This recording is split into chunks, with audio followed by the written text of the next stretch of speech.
ஒளி வாங்கி கையில் கிடைத்துவிட்டது என்பதை மையப்படுத்தி கொண்டு வைத்தியர் அர்ஜுனா அவர்கள் எதை வேண்டுமென்றாலும் பேசலாம் என்பதை கணக்கிட்டு கொண்டு தான் பேசுவதுதான் கருத்து என்கின்ற கணக்கீட்டில் அவருடைய பயணங்கள் இருக்கின்றன.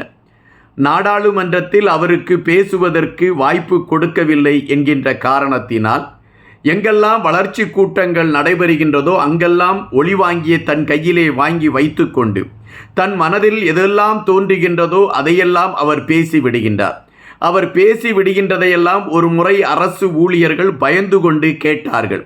ஆனால் தற்பொழுது அவர் பேசி முடித்தவுடன் அவர்கள் விழுந்து விழுந்து சிரிக்கிறார்கள், மற்றவர்களும் சிரிக்கிறார்கள். அப்படி என்றால் ஒரு நாகரிக கோமாளியாக வைத்தியர் அர்ஜுனா அடையாளப்படுத்தப்பட்டு கொண்டிருக்கின்றார். இது தமிழ் சமூகத்திற்கு ஏற்பட்டிருக்கக்கூடிய ஒரு பெரும் இழுக்கு. அதுபோல சில வலையொலியை நடத்தி கொண்டிருக்கக்கூடிய தோழர்கள் அல்லது சில வலையொலியில் தங்களை விளம்பரப்படுத்த வேண்டும் என்று முனைப்பு காட்டிக் கொண்டிருக்கக்கூடிய சில தோழர்கள் வைத்தியர் அர்ஜுனா அவரை ஒரு உத்தமர் போலவும் அவர் பேசுவதை இந்த நாடே கேட்பது போலவும் தமிழ் மக்களுக்காக அவர் களத்திலே நின்று போராடுகிறார் என்கின்ற பிம்பத்தை உருவாக்குவதற்கான முயற்சிகளை எடுத்துக்கொண்டு இருக்கின்றார்கள். ஆனால் வைத்தியர் அர்ஜுனா என்கின்ற அந்த களம் அல்லது அந்த பாத்திரம், அந்த கதையின் நாயகன் ஒட்டுமொத்தமாக ஒரு நகைச்சுவை கோமாளியாகத்தான் பார்க்கப்படுகிறார் என்கின்ற கருத்துகள் தான் வலுவாக ஒரு சிலரால் எடுத்து வைக்கப்படுகின்றது. அதை ஒரு சில ஊடகங்கள் முதன்மையாக அதை கொண்டு போய் சேர்க்கின்றன. தற்பொழுது அரசியல் விமர்சகர் ஒருவர் இதுபோன்ற கருத்துக்களைத்தான் வைத்தியர் அர்ஜுனா அவர்களை மையப்படுத்தி கருத்துக்களாக பதிவிட்டிருக்கின்றார். அந்த கருத்துக்களை படிக்கின்ற பொழுது உண்மையிலே வைத்தியர் அர்ஜுனா இதுபோன்ற ஒரு நிலைப்பாட்டில்தான் பயணிக்கின்றாரா? ஒலி வாங்கி தன் கையில் எப்பொழுது கிடைக்கும் என்பதை கணக்கிட்டு கொண்டு அது கையில் கிடைத்தவுடன் எதையாவது பேச வேண்டும் என்கின்ற வெளிப்பாட்டில் வைத்தியர் அர்ஜுனா தொடர்ச்சியாக கருத்துக்களை பதிவிடுகிறாரா அல்லது இதில் ஒரு மாயத் தோற்றத்தை உருவாக்கி தன்னை முன்னிலைப்படுத்துகிறாரா? இதுதான் இன்றைய பிரதான கேள்வியாக இருக்கின்றன. இந்த கேள்விக்குள் நீங்கள் செல்வதற்கு முன்பாக ஒரு கணம் உங்களுடைய நேரத்தை எங்களுக்காக ஒதுக்குங்கள்.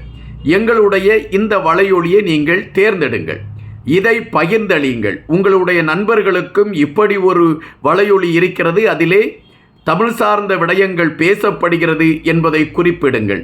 எங்களுடைய வளர்ச்சிக்கு அவைகள் படிக்கட்டுகளாக இருக்கும். நாங்கள் உங்களை நன்றியோடு பார்த்து கொண்டே இருப்போம் என்பதும் நிஜம். கண்டிப்பாக நீங்கள் பகிர்ந்தளித்திருப்பீர்கள் என்ற நம்பிக்கையில் இந்த காணொலியை நான் தொடர்கின்றேன். மாவட்ட பிரதேச கலந்தாய்வு கூட்டம் மக்களுடைய வளர்ச்சிகளை மையப்படுத்திய ஒரு கூட்டம் நடத்தப்பட்டிருக்கிறது. இந்த கூட்டம் பல காலங்கள் நடத்தப்பட்டிருக்கிறது என்பது நாம் இங்கு பார்க்க வேண்டிய ஒன்றாக இருக்கின்றது. ஆனால் இதனால் மக்களுக்கு விடிவு கிடைத்திருக்கிறதா என்றால் இல்லை என்பதுதான் வருத்தமான பதிவு. ஒவ்வொரு காலகட்டத்திலும் இதுபோன்ற கூட்டங்கள் நடத்தப்பட்டதும் அந்த கூட்டங்கள் எடுத்து வைத்திருக்கக்கூடிய கருத்தாக்கம் செயல்வடிவம் காணும் என்பதை மையப்படுத்திய தகவல் முன்னிலைப்படுத்தப்பட்டதும் அதன் பின்பு அவைகள் அமைதியான கோணத்திற்குள் சென்றதும் நாம் கண்டுகொண்டிருக்கக்கூடிய ஒரு விடயம். தற்பொழுது கூட அரசு சார்பில் அதுபோன்ற ஒரு மாவட்ட பிரதேச வளர்ச்சி கலந்தாய்வு கூட்டம் நடைபெற்று கொண்டு இருந்தன. இந்த கூட்டத்திலே ஒரு சகோதரி எழும்பி கேட்கின்றார், என்னுடைய காணி பறிக்கப்பட்டிருக்கிறது, அந்த காணியை மீட்டு கொடுப்பதற்கான களத்தை இந்த கூட்டத்தில் நான் அது கோரிக்கையாக வைக்கிறேன், உடனடியாக எனக்கு தீர்வு தாருங்கள் என்று அந்த கோரிக்கையை வைக்கின்றார். இந்த கூட்டம் மக்களுக்கான கூட்டமாக இருந்தால் அந்த சகோதரி எடுத்து வைக்கக்கூடிய கருத்துக்கு உடனடியாக பதில் கொடுத்திருப்பார்கள் அல்லது அந்த காணி கிடைப்பதற்கான களம் என்னவென்று எடுத்து வைத்திருப்பார்கள். ஆனால் இவைகள் எதுவுமே எடுத்து வைக்கவில்லை. அந்த சகோதரியின் குரல் காற்றில் கரைந்த ஒரு வார்த்தைகளாக அவைகள் கரைந்து போயின. இன்று பல விடயங்களை குறித்து பேசுகின்றார்கள்.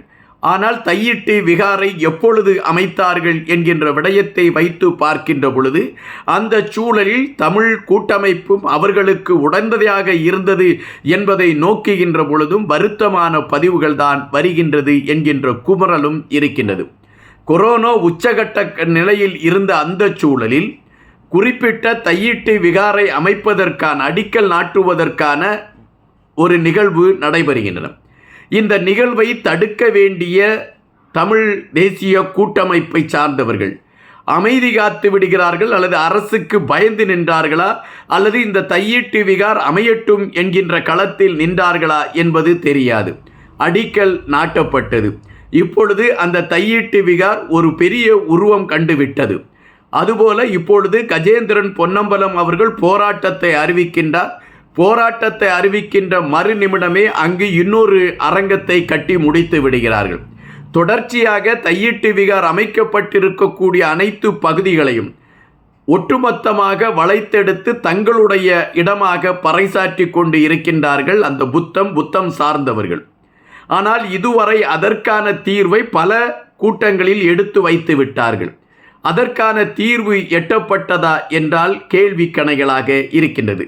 அப்படி என்றால் இந்த வளர்ச்சி கூட்டம் ஒரு மாயையா, ஒரு நாடகமா, திட்டமிட்டு மக்களை ஏமாற்றக்கூடிய ஒரு விடயமா என்கின்ற கேள்விகள் எழும்புகின்றன. அதுபோல கிளிநொச்சி பகுதியில் நடந்து கொண்டிருக்கக்கூடிய விடயம், கிளிநொச்சி பகுதியை பொறுத்த மட்டில் மண் சுரண்டப்பட்டிருக்கக்கூடிய ஒரு விடயம், அதுபோல மது, அதுபோல கசிப்பு உற்பத்தியை தடுப்பதற்கான களங்கள், இவைகளை மையப்படுத்தி பலமுறை போராட்டங்களும் பலமுறை இது சார்ந்த கருத்துகளும் எடுத்து வைக்கப்படுகின்றன. ஆனால் இவைகள் நிறைவேற்றப்பட்டதா அல்லது இதற்கான குறைகள் தீர்க்கப்பட்டதா என்றால் இல்லை. இந்த ஒரு விடயத்தை, கசிப்பு என்கின்ற அந்த உற்பத்தியை மையப்படுத்தி இங்கு நடக்கக்கூடிய அவலத்தை கையில் எடுத்துக்கொண்டு இது மக்கள் மன்றத்தில் தெரிய வேண்டும் என்பதற்காக ஒரு ஊடகவியலாளர் முயற்சி செய்கின்றார். அவருடைய பெயர் தமிழ்ச்செல்வன். அந்த ஊடகவியலாளரை கண்டி பகுதியிலே அவரை நடுரோட்டில் வைத்து தாக்கி அவரை சின்னா பின்னப்படுத்தி அவரை கேலிக்குறியாக மாற்றி விடுகிறார்கள். இதை தமிழ் சொந்தங்கள் வேடிக்கைத்தான் பார்த்து கொண்டு இருந்தார்கள் என்பதும் வருத்தமான பதிவு. ஆனால் இதுவரை மண்ணகழ்வு தடுத்து நிறுத்தப்பட்டதா, போதை விடயங்கள் தடுத்து நிறுத்தப்பட்டதா, கசிப்பு உற்பத்தியை தடுப்பதற்கான களங்கள் எடுக்கப்பட்டதா என்கின்ற விடயங்கள் இன்று வரை கேலிகளாகத்தான் இருந்து கொண்டு இருக்கின்றன. கிளிநொச்சி பகுதியிலும் இதே நிலைமைதான் தொடர்ந்து கொண்டு இருக்கிறது என்பது மறுப்பதற்கு இல்லாத ஒரு செய்தி. இந்த சூழலில்தான் வைத்தியர் அர்ஜுனா அவர்கள் ஒவ்வொரு கூட்டங்களிலும் மக்கள் சார்ந்த கருத்துக்களை எடுத்து வைக்கின்றார். இவ்வளவு விடயங்கள் இதுவரை பேசப்பட்டிருக்கிறது, களத்திலே கொண்டு வந்து நிறுத்தப்பட்டிருக்கின்றது, இவை நடைமுறை காணும் என்கின்ற செய்திகள் சொல்லப்பட்டிருக்கின்றன. ஆனால் இவைகளுக்கான களங்கள் உருவாக்கப்பட்டிருக்கிறதா என்றால் இல்லை. தொடர்ச்சியாகவே இவைகள் தொடர்ந்து நடந்து கொண்டிருக்கின்றது. எனவேதான் நான் தட்டி கேட்கிறேன் என்று வைத்தியர் அர்ஜுனா தட்டி கேட்கிறார். வைத்தியர் அர்ஜுனா தட்டி கேட்கிறார் என்கின்ற விடயத்தை புரிந்து கொள்ளாமல் வைத்தியர் அர்ஜுனாவை கோமாளியாக சித்தரிக்கக்கூடிய ஒரு களத்தை நாம் எடுத்திருக்கிறோம் என்றால் மற்றவர்கள் மக்கள் சார்ந்த விடயங்களை இனி எப்படி பேசுவார்கள் என்கின்ற கேள்வி எழும்புகின்றது. தமிழ் கூட்டமைப்பை சார்ந்தவர்கள் வலுவாக இருந்த நேரத்தில்தான் தையீட்டு விகாருக்கு அடிக்கல் நாட்டப்பட்டது என்கின்ற விடயம் அனைவரும் புரிந்த ஒன்று. ஆனால் இப்பொழுது அதுபோன்ற ஒரு நிகழ்வை நடத்த முடியுமா என்றால் நடத்த முடியாத ஒரு சூழல் இருக்கிறது. வைத்தியர் அர்ஜுனா கேள்வி கேட்பார், கஜேந்திரன் பொன்னம்பலம் அவர்கள் களத்தில் நிற்பார் என்கின்ற ஒரு வலுவான தளம் உருவாகி இருக்கக்கூடிய களத்தை நாம் இங்கு பார்க்க வேண்டியதாக இருக்கின்றது. எனவே கோமாளி, நாகரிகத்தின் உச்சத்திலிருந்து ஆட்டம் போடுகின்ற மந்தி என்று பல வார்த்தைகளை வைத்தியரை நோக்கி சொன்னால் கூட தமிழ் சார்ந்த விடயத்தில் இன்று அழுத்தமான பதிவுகளை வைத்துக்கொண்டு தமிழ் மக்களுடைய விடயத்தை பேசுபடு பொருளாக மாற்றக்கூடிய ஒரு களத்திலே வைத்தியர் உயர்ந்து நிற்கிறார் என்பதுதான் இப்பொழுது நாம் உணர வேண்டியதாக இருக்கிறது.